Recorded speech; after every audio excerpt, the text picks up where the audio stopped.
आखिर कहां से उपजते हैं संघ के विचार बीज?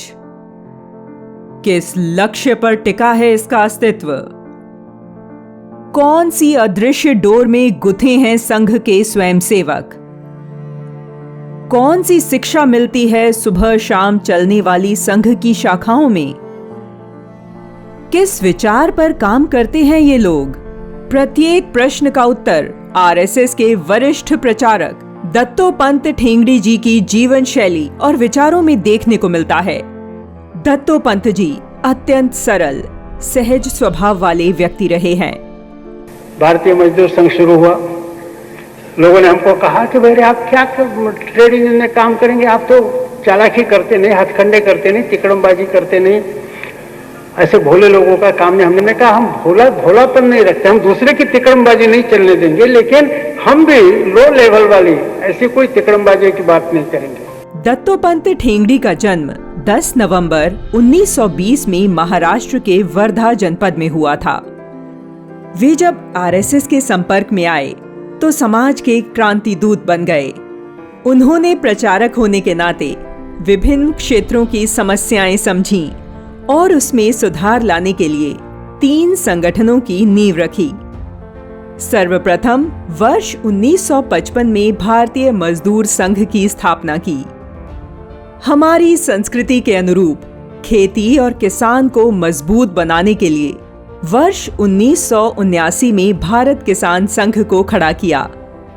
वर्ष 1991 में उन्होंने भारतीय विकास के लिए स्वदेशी जागरण मंच की नींव रखी। वर्तमान में तीनों ही मंच अपने अपने माध्यम से भारत के सर्वांगीण विकास में अपना महत्वपूर्ण योगदान दे रहे हैं। दत्तोपंत ठेंगड़ी जी भारत के विकास में पश्चिम की संस्कृति को सबसे बड़ी बाधा मानते थे। वे कहते, भौतिकवादी सोच आत्मिक विचारधारा को समाप्त करने पर तुली है, जो मनुष्य को अंदर से खोखला कर रही है। जब तक समाज आत्मिक रूप से मजबूत नहीं होगा, राष्ट्र को सबल कैसे बना सकेगा? कम्युनिस्ट कार्ल मार्क्स की भौतिकवादी विचारधारा के पक्ष में खड़े दिखाई पड़ते हैं और आत्मिक विचारधारा को पिछड़ी सोच बताकर किनारा कर लेते हैं, जबकि आत्मिकता का भाव ही भारतीय संस्कृति की आत्मा है। सच तो यह है कि भौतिकता बाह्य आवरण भर है, जबकि आत्मिकता ही असल भाव है जिस पर विश्व टिका है।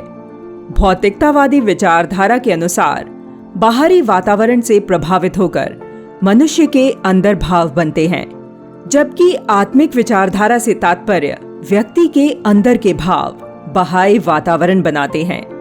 जैसी हमारी सोच होगी, हम वैसा ही आचरण करेंगे। यही सीख सुबह शाम लगने वाली संघ की शाखाओं में दी जाती है। सुसंस्कारित हिंदू यानी स्वयंसेवक ऐसा हिंदू जिसके ऊपर समष्टि के संस्कार है, मैं अकेला नहीं, पृथक नहीं, स्वतंत्र नहीं, संपूर्ण समाज शरीर का मैं एक अंग मात्र हूँ। यह अंगांगी भाव, यह संस्कार जिसके अंदर है, ऐसे हिंदू को हम स्वयंसेवक कहते हैं। उन्होंने सनातन धर्म की विचारधारा को आधार बनाकर सामाजिक आर्थिक विकास के तीसरे रास्ते का प्रस्ताव रखा। कम्युनिस्ट और प्रोग्रेसिव आइडिया से हटकर उन्होंने भारतीय संस्कृति की सनातन परंपरा को महत्व दिया, क्योंकि सनातन विचारधारा ही है जहां भौतिकता और आध्यात्मिकता दोनों की बात होती है। यहाँ गणपति को सबसे पहले पूजने की परंपरा है। मान्यता है कि गणेश पूजन से रिद्धि सिद्धि की प्राप्ति होती है। रिद्धि भौतिक समृद्धि, जबकि सिद्धि आध्यात्मिक समृद्धि है। ऐसे अद्भुत विचारों वाले दत्तोपंत ठेंगड़ी जी प्रशिक्षित वकील भी थे। निधन तक वे आरएसएस के प्रचारक रहे। साथ ही 12 वर्ष तक उन्होंने राज्यसभा सदस्य का कार्य भी संभाला। ऐसे दिव्य पुरुष की जयंती पर शत शत नमन।